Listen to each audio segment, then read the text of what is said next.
The mobilization that followed was the fastest and most complete in human history. Every reserve fleet was activated within 48 hours. Shipyards that had been building exploration vessels and cargo haulers stopped their work overnight and began producing warships.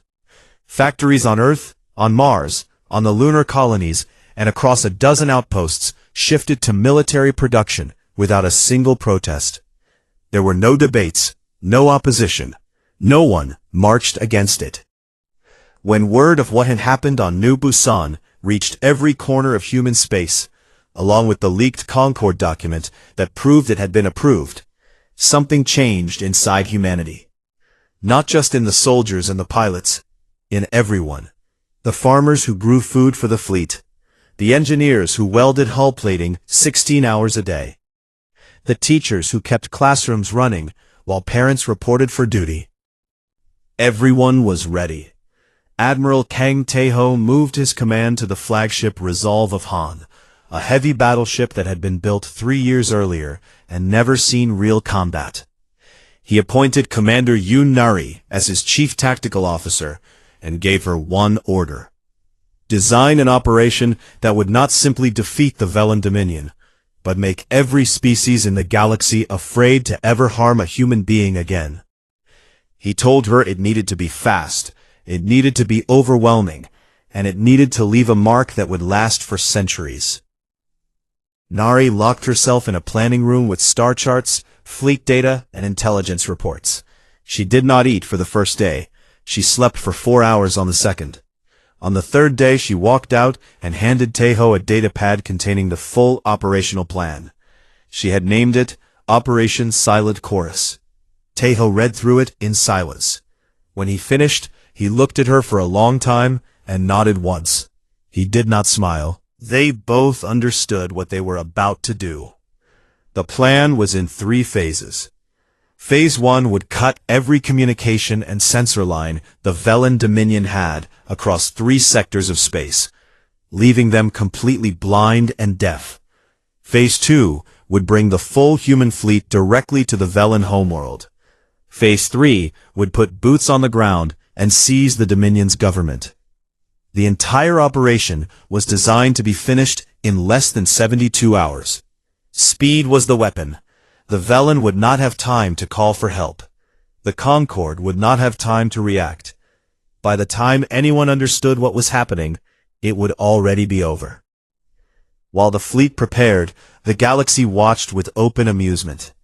The Galactic Concorde had been informed of humanity's military buildup through their usual intelligence channels. The elder species discussed it during a routine session and dismissed it without much concern. They had achieved space travel only 3 centuries ago. Their fleet was small compared to the great powers. Their technology, according to every assessment the Concorde had ever conducted, was generations behind the elder species.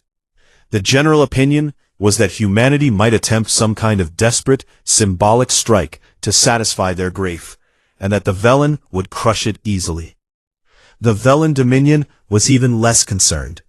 Their supreme military commander broadcast a public message calling humanity mournful insects and invited them to come and be corrected again.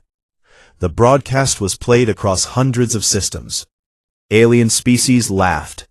Commentators on galactic news networks made jokes about how quickly the human fleet would be destroyed. No one took it seriously. No one was worried. That was their mistake.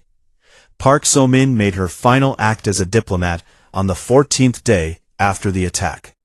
She requested a formal audience with the full Galactic Concorde. The 12 elder species granted it, expecting her to plead for intervention or ask for justice within the existing system. Instead, So-min walked to the center of the Great Council chamber, looked up at the towering figures of beings who had ruled the galaxy for thousands of years, and began to read names. She read the names of every school that had been destroyed on New Busan, every hospital, every community center, every park. Then she began reading the names of the dead. Not all of them. That would have taken days. She read the names of 1,412 children, under the age of 10, whose deaths had been confirmed. She read each name slowly and clearly. The chamber, which had been filled with quiet murmuring, went completely silent. Some of the Concord delegates shifted in their seats. Others looked away. When Solman finished, she lowered the list and looked at them with an expression that held no anger, only a deep and terrible clarity. She said, "You scheduled this. Remember that you scheduled this." Then she formally declared humanity's withdrawal from the Galactic Concord and walked out. She did not look back. 4 days later, from a hospital bed on an evacuation ship, Han Unji recorded a message. She was wrapped in bandages. The burns covered most of the left side of her body. Her voice was rough and tired, but she spoke clearly.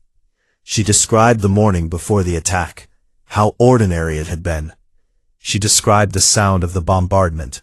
She described holding a boy named Yuchen as he died in her arms in a dark basement. She did not ask for revenge. She did not call for war. She simply said, "They did not even warn us. We were nothing to them, not even worth a warning." The message was broadcast across all of human space. It was watched by billions. In military barracks and on ship bridges and in factory break rooms, people watched it and said nothing. They just went back to work, faster and harder than before. On the 21st day after the destruction of New Busan, the United Earth Navy completed its assembly. Every operational warship humanity possessed gathered in formation around the resolve of Han. It was not the largest fleet in the galaxy. It was not the most advanced, but it was the most focused, the most unified, and the most angry. Tejo stood on his bridge, looked at the stars on the display screen, and opened a channel to every ship. His voice was steady. "They believe we are small," he said. "They believe we are young. They believe we will accept this and be quiet. Today we teach the stars that silence is not our nature." The fleet jumped to hyperspace. The stars stretched into lines of white light, and across the galaxy, no one had any idea what was coming. The first thing Yun-Nari killed was not a ship. It was a signal. At exactly 0400 Galactic Standard Time, 37 human stealth corvettes dropped out of hyperspace at 37 different locations across 3 sectors of Velen-controlled space. Each corvette had a single target, a communication relay, a sensor array, or an early warning station. These were the eyes and ears of the Velen Dominion, the invisible network that connected their worlds and their fleets and allowed them to see anything that moved within their territory. The corvettes fired simultaneously. 37 targets were destroyed in 11 minutes. There were no survivors at any of the relay stations. There were no distress signals sent. One moment, the Velen Dominion could see across half a galaxy. The next moment, they were blind. They were deaf, and they did not even know why. Nari watched the confirmation signals come in from her station aboard the stealth carrier Black Lotus. 37 green lights, one after another. She marked each one and said nothing. Beside her, a junior officer whispered that it had worked. Nari did not celebrate. She simply opened the next file on her screen and sent the go order for Phase 2. The human fleet emerged from hyperspace above the Velen homeworld like a wall of iron dropping from the sky. 218 warships, arranged in a formation so tight and so deliberate that from the surface of the planet below, they blotted out a portion of the sky. The Velen had never seen anything like it. No species had ever brought a fleet this size directly to their doorstep. The Velen defense fleet, scattered across orbital stations and patrol routes, and now unable to communicate with each other because every relay was gone, scrambled to respond. They launched their ships in disorganized waves, each commander making independent decisions because there was no central coordination left. The battle above Velon Prime lasted 4 hours and 12 minutes. The elder species of the galaxy had always believed that human military technology was primitive and outdated. They were wrong. What they had failed to understand was that while the elder species built their fleets for patrol, for enforcement, for intimidation of weaker civilizations, humans had built their fleets for one purpose only: war. Real war. The kind of war where you expect to be outnumbered and outgunned, and you build your ships to win anyway. Human weapons were not elegant. They were not sophisticated. They were brutal and efficient, and designed by a species that had spent its entire history fighting itself, and had gotten terrifyingly good at it. The Velon defense fleet was taken apart piece by piece. Their shields, which had never been tested against concentrated human kinetic bombardment, failed within minutes. Their formations, which depended on coordinated communication that no longer existed, collapsed into chaos. Ship after ship was disabled or destroyed. The Valen fought bravely. They were not cowards. But bravery was not enough against an enemy that had planned every second of this battle for 3 weeks and had thought of everything. By the 6th hour, the skies above Valen Prime belonged to humanity. Then came Phase 3. Shin Do-hyun stood in the drop bay of the assault frigate Iron Him, surrounded by 3,000 Marines in full combat armor. He was a big man, with a scarred face and eyes that rarely blinked. He had fought in border skirmishes and pirate raids and ugly little conflicts that never made the news. He was not a man who gave speeches. When the drop order came, he looked at his soldiers and said 4 words. No civilians, no mercy. They understood. Any Valen soldier who fought would be killed. Any who surrendered would be restrained and left alive. But there would be no hesitation and no second chances. The drop pods fell like rain onto the capital city of Velen Prime. The ground fighting was close, fast, and savage. Velen soldiers, tall insectoid warriors who had never fought a ground war against an enemy that wanted to win, discovered something terrible about humans. Humans were small compared to them, shorter and lighter and physically weaker. But humans fought with a ferocity that the Velen had never encountered. They moved through buildings and streets and tunnels with a speed and coordination that seemed almost unnatural. They did not stop when they were injured. They did not slow down when they lost squadmates. They pushed forward with a relentless, mechanical determination that broke the Velen defensive lines one after another. Do-hyun led from the front. He was the first through 3 separate defensive positions, clearing rooms with a precision that his soldiers would talk about for years afterward. When his unit reached the Dominion's central government building, the Velen guards inside surrendered after less than 20 minutes of fighting. They had watched their orbital fleet be destroyed. They had watched their ground forces collapse. They had no communication with anyone beyond the city. They were alone, and they knew it was over. The entire ground operation took 9 hours. While Do-hyun secured the government district, Nari executed the final part of the plan, and it was the part that would be remembered longest. She did not destroy the Velen homeworld. She did not burn their cities, or poison their land, or kill their civilians. Instead, she had her forces systematically disable every orbital defense platform, every shipyard, every weapons factory, and every military installation on and around the planet. They took them apart with surgical precision, cutting power systems and removing weapon cores and leaving the structure standing, but completely useless. When they were finished, Velen Prime was intact. Its people were alive. Its cities still stood. But it had no military capability whatsoever. No ships, no weapons, no defenses, nothing. The Velen Dominion, one of the oldest and most powerful civilizations in the galaxy, was now the most defenseless planet in known space. And that was the point. Nari had understood something that the elder species never had. Destruction could be forgotten. Humiliation could not. A dead enemy became a memory. A living enemy stripped of everything that made them powerful, and left to sit in the ruins of their pride became a warning that would last forever.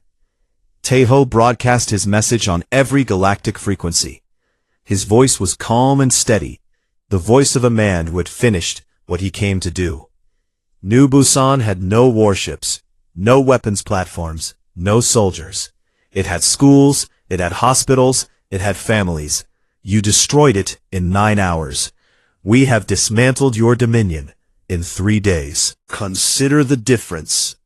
Consider it carefully. The broadcast reached every corner of the galaxy, and for the first time in recorded galactic history, no one had a single thing to say in response. The silence lasted 3 days. 3 full days in which not a single elder species issued a public statement. No broadcasts, no diplomatic messages, no threats, no demands. The galactic communication networks, which were normally flooded with chatter from 1,000 worlds, went almost completely quiet.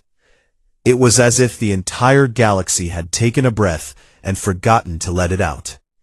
Then the panic began. Behind closed doors, the galactic concord descended into chaos. Emergency sessions were called at all hours. Intelligence reports from every elder species confirmed the same thing, and no one wanted to believe it. The Velen Dominion, a civilization that had existed for 60,000 years, that had conquered dozens of worlds, that had been one of the most feared military powers in the galaxy, had been completely dismantled in 71 hours by a species that most of them had considered barely worth noticing. The numbers were impossible, but they were real. The humans had lost 11 ships.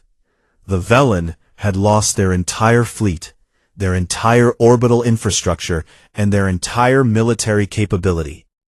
The ratio was so extreme that several Concord analysts initially assumed the reports were fabricated. They were not. The 12 elder species of the Concord split almost immediately. 6 of them, led by the oldest and most powerful, demanded an immediate combined military response. They argued that if humanity was not punished, the entire galactic order would collapse.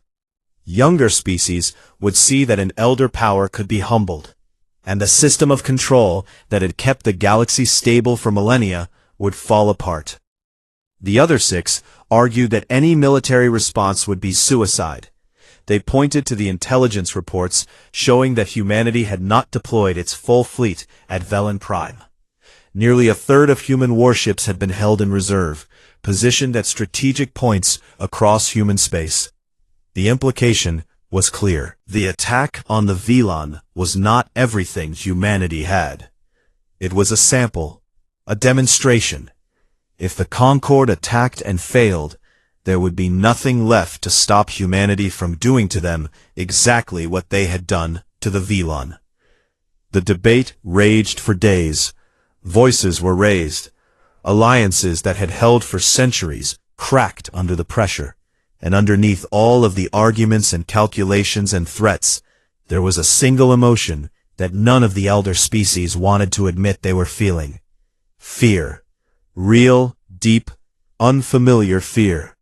These were civilizations that had not been afraid of anything in thousands of years. They had built the Concord specifically so that they would never have to be afraid again. And now, a species that had been traveling between stars for only 300 years had made them feel something they had forgotten was possible. In the middle of this chaos, Park Somin received an invitation. Not for negotiation, they said. For dialogue. Somin knew what that meant. It meant they were scared and did not know what to do. She accepted. She arrived at the Concord chamber alone, wearing a simple dark suit, carrying nothing but a single datapad. The 12 elder species towered above her in their enormous seats, arranged in a half-circle that was designed to make anyone standing at the center feel small. Somin stood at the center and did not feel small. She had spent 20 years of her life in this room, building relationships, learning customs, trying to earn respect through patience and diplomacy. All of that was gone now. She was not here as a diplomat. She was here as the voice of a species that had just proven it could tear the galaxy apart if it chose to. She presented humanity's terms. They were simple and they were not negotiable. First, the Galactic Concord would issue a formal public acknowledgement that the correction order system was genocide. Not population management, not territorial regulation, genocide. Second, the Correction Authority, the body that had approved the destruction of New Busan and dozens of other atrocities over 8,000 years, would be permanently dissolved. Third, reparations would be provided to every species that had ever been subjected to a correction. Fourth, humanity would be recognized as a full sovereign civilization with complete territorial rights, and no species would ever again have the authority to restrict human expansion. The elder species listened. Some of them were visibly furious. Others sat in silence, calculating. One of them, a massive crystalline being from a species that had existed since before most stars in the sector were born, spoke directly to Saman and told her that these terms were an insult to civilizations that had maintained galactic order since before humanity had learned to make fire. Saman looked up at the crystalline being without expression and said, "Your galactic order scheduled the murder of over 1 million of our people, including 412 children under the age of 5.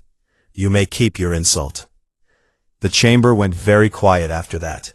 While the Concord deliberated, Baek-Ji-won made his second discovery. Working through the intelligence archives that had been captured from Velen military databases during the ground assault, he found records that the Concord had kept hidden for millennia. The correction system had not started with New Busan. It had been in operation for over 8,000 years. In that time, 31 separate corrections had been carried out against younger species that the Concord deemed to be growing too quickly or expanding too aggressively. Most of these were partial destructions, colonies wiped out as warnings. But 3 of them had been total. 3 entire species had been completely exterminated, erased from the galaxy. Their worlds were still out there, empty and silent, and the Concord had told everyone that those species had simply died out naturally. Ji-won did not bring this information to Taeho first. He leaked it. He released the complete, unedited records onto every public galactic communication network simultaneously. Within hours, the data was everywhere. Species that had lived under the Concord's protection for centuries suddenly learned that the protectors had been executioners all along. The reaction was immediate and explosive. Younger species that had always been nervous about the Concord's power now had proof of what that power had been used for. Several of them began openly communicating with Earth, forming the beginnings of an alliance. Others demanded answers from their Concord representatives and received only silence. The Concord was breaking, not from the outside, but from within. The foundation of trust and authority that had held the galactic order together for millennia was dissolving in real time, exposed by a young intelligence officer who believed that the truth mattered more than stability. The vote came on the 9th day after the Velen campaign. It was not unanimous. 4 elder species voted against the terms, refusing to accept what they called the humiliation of their ancient order. But 8 voted in favor. Some voted out of genuine recognition that the correction system had been wrong. Most voted out of fear. The result was the same. The correction authority was dissolved. The formal acknowledgement of genocide was issued. Reparations were ordered. And humanity was recognized as a full sovereign power, answerable to no one. As the session ended and the delegates began to leave, one Concord member, a tall being with deep-set eyes and a voice like grinding stone, was heard saying to another, "We made them angry. That was our first mistake. Our second mistake was believing anger was all they had." The other delegates said nothing. There was nothing left to say. 6 months passed, and the galaxy was a different place. The old Galactic Concord still existed in name, but its power was gone. The correction system that had secretly governed the rise and fall of species for 8,000 years had been publicly exposed and officially dismantled. In its place, a new framework was being built. They called it the Open Accord, and it was not run by 12 elder species sitting in tall chairs, deciding who deserved to live and who did not. It was built on a simple principle that humanity had insisted upon, and that no one had the courage to argue against. Every species, young or old, had the right to exist, to grow, and to defend itself. No one would ever again have the authority to schedule the extinction of another civilization and call it maintenance. Humanity stood at the center of this new order, not because they had asked for it, but because everyone was too afraid to suggest otherwise. Admiral Kang Taeho resigned his wartime commission on a quiet Tuesday morning. There was no ceremony. He signed the papers in his office aboard the Resolve of Han, shook hands with his senior officers, and left the ship for the last time. He took a transport to the place where New Busan had been. The planet was still there. The land was still there. The rivers and the mountains and the sky were still there. But everything that humans had built on it was gone. The bombardment had been thorough. Where the colony had stood, there was now a vast field of gray ash and broken stone that stretched to the horizon. In the center of this emptiness, the memorial had been built. It was a wall of black stone, curved in a long arc, and carved into its surface were 1.2 million names. Every person who had lived on New Busan and died there. It had taken teams of engravers working in shifts for 4 months to complete it. The wall stood alone in the silence, surrounded by nothing but empty ground and wind. Taeho walked along the wall slowly, his hands behind his back. He read the names as he passed them. He recognized some. Neighbors of his daughter, colleagues from the university, children from the school that Unji had taught at. He walked for a long time until he found the name he was looking for. Kang Minji, his daughter, 23 years old. The letters were the same size as all the others. No special marking, no rank or title, just a name among 1.2 million names. Yoon Nari had come with him. She stood a few steps behind, giving him space. When he finally turned away from the wall, his eyes were dry, but his face looked 10 years older than it had 6 months ago. He said to her, "We did what was necessary. That does not make it clean. That does not make it good." Nari nodded. She understood. She carried her own weight from this. She had designed the operation that broke the Valen Dominion. Every tactical decision, every strike order, every calculated act of destruction had come from her mind. She did not regret it, but she did not celebrate it either. On quiet nights aboard the Black Lotus, she sometimes pulled up the footage from Valen Prime, the shattered shipyards floating in orbit, the silent military bases on the surface, the Valen civilians standing in the streets, staring up at human warships with expressions of pure disbelief. She watched it not out of satisfaction, but as a reminder of what she was capable of. Then she would close the file and sit alone in the dark for a while. She had been offered command of the expanded United Earth Fleet. She accepted. When asked by a reporter why she took the position, she said, "Because I hope we never have to do this again.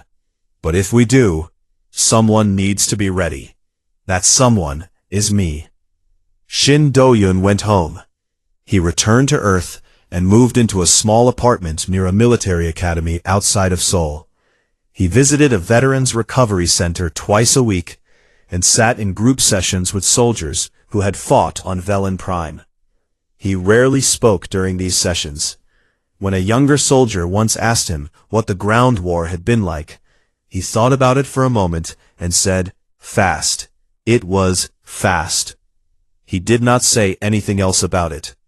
He took a teaching position at the academy, training the next generation of Marine officers. His classes were known for being difficult and his standards impossibly high. But every class he taught began with the same words, repeated on the first day, and never explained further. Never strike first, but if someone strikes your people, you end it so completely that no one ever dares to try again. Baek Ji-won received no medals and no public recognition for his work. The intelligence he had uncovered, both the original correction order and the 8,000-year archive of Concord atrocities, had reshaped the galaxy. But Ji-won did not want attention. He continued his work in signals intelligence, quietly monitoring galactic communications from a small desk on a station that most people did not know existed. He was 24 years old. He had changed the course of history, and he went to work every day as if he had not. Han Eun-ji became the head of the New Busan Memorial Foundation.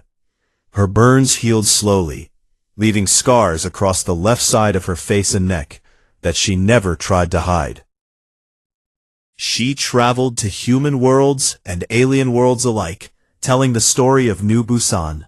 She spoke in schools and government halls and open squares.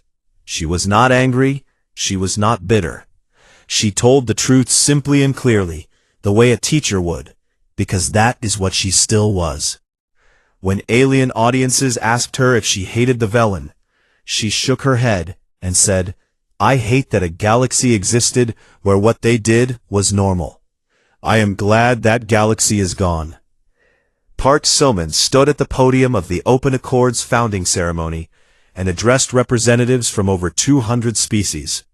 She spoke about cooperation, about shared futures, about building something that would last, not because it was enforced by fear, but because it was built on fairness. The audience listened. They respected her. Some of them even believed her. But everyone in the room knew that the reason they were here, the reason this new order existed at all, was not because of diplomacy or idealism. It was because a quiet, patient species had been pushed too far, and the galaxy had learned what that meant. So-min finished her speech with words that were broadcast to every star system, every station, every ship, and every world in known space. Words that would be remembered and repeated for as long as civilizations existed among the stars. We came to the galaxy with open hands. We were met with fire. We answered with thunder. Let this be the last lesson the stars ever need. Humanity does not start wars, but we finish them. And the silence we leave behind speaks louder than any fleet. The broadcast ended. The galaxy was quiet, not because there was nothing to say, but because everyone was listening, carefully, respectfully, and with the memory of thunder still echoing through the void. Somewhere on the surface of Velen Prime, in a city that still stood but no longer had the power to threaten anyone, a Velen elder sat in front of a screen and watched So-min's speech. He turned the screen off and sat in the dark. Above him, through the broken dome of what had once been a grand military hall, he could see the stars. They were the same stars they had always been, but they felt different now. They felt like they belonged to someone else. The morning on New Busan was quiet and golden. The twin suns had just risen above the ridgeline, painting the colony in soft orange light. Children ran through the open parks, chasing each other between rows of young trees that the first settlers had planted 12 years ago. In a small school near the eastern quarter, Han Eun-ji stood in front of her class and told them about Earth's oceans. She described waves as tall as buildings and water that stretched farther than any eye could see. The children listened with wide eyes. Most of them had never been to Earth. Most of them never would. New Busan was home to 1,200,000 people. It was not a military outpost. It had no warships in orbit, no weapons platforms, no defense grid worth mentioning. It was a farming colony, a place where families came to build simple lives, far from the noise of the inner systems. There were hospitals and schools and markets, and a small university that had just opened its second building. It was ordinary. It was peaceful. and in 9 hours, all of it would be gone. The Velen Dominion fleet dropped out of hyperspace without warning. 14 capital ships and over 60 support vessels appeared in the sky above New Busan, like a dark curtain falling over the sun. There was no transmission, no demand, no chance to speak. The bombardment began within minutes. Bright beams of energy fell from the sky in perfect lines, cutting through the colony district by district.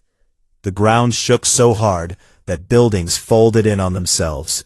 The air turned to fire. The sound was so loud that it stopped being sound and became something physical, something that pressed against your chest and made it impossible to breathe. Eunji grabbed as many children as she could. She pulled them into the basement of the school, holding a boy named Yuchan against her chest while the ceiling cracked above them. Dust and heat poured in through the gaps. She could hear screaming from every direction, and then slowly, terribly, the screaming stopped. The bombardment continued for hours.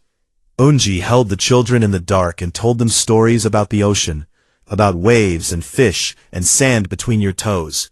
And she kept talking, even when she felt the blood running down her own face from where the ceiling had struck her.